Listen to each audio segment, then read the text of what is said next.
I grew up in the processing facility. My father owned a frozen pizza company he inherited from my grandfather, and I watched him hire a food scientist, and I was immediately drawn to her role in the processing facility, and I knew from there on that I wanted to study food and that my career was going to be centered around food, and I never thought it would lead me to jellyfish.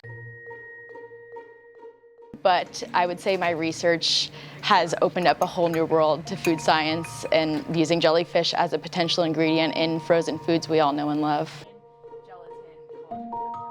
My name is Gina Fimiano. I am a second-year master's student at the University of Georgia Food Science Department here on the Griffin campus, and I am a research trainee with UGA Marine Extension and Georgia Sea Grant. I am producing collagen peptide powder from jellyfish, specifically cannonball jellyfish, to be used as a potential ingredient in frozen foods.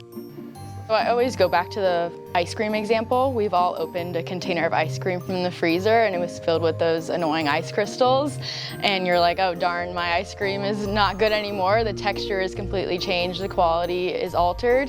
And typically the frozen food industry relies on synthetic cryoprotectants. As the consumer market is shifting toward cleaner ingredients, there is a bit of a need for a change in these synthetic ingredients, even though they work really well.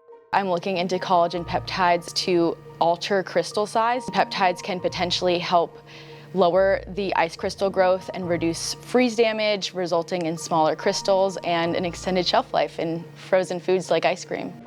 Your typical collagen peptides from marine resources such as fish typically come from the byproducts from production. So typically the yield is a lot lower, whereas jellyfish, you can utilize the entire thing. So we can use the whole product. They're in an abundance, and the cannonball jellyfish is Georgia's largest jellyfish species and the third largest seafood commodity by weight in Georgia, which I didn't know before I started this. Super interesting fact. I went from a raw jellyfish to collagen peptide powder, like the stuff you see on the shelves in your supplement containers, and I made that from jellyfish, and I feel like that's so cool, and people should be exposed to that and realize these jellyfish are more than just these little creatures swimming around in the ocean that we see all the time.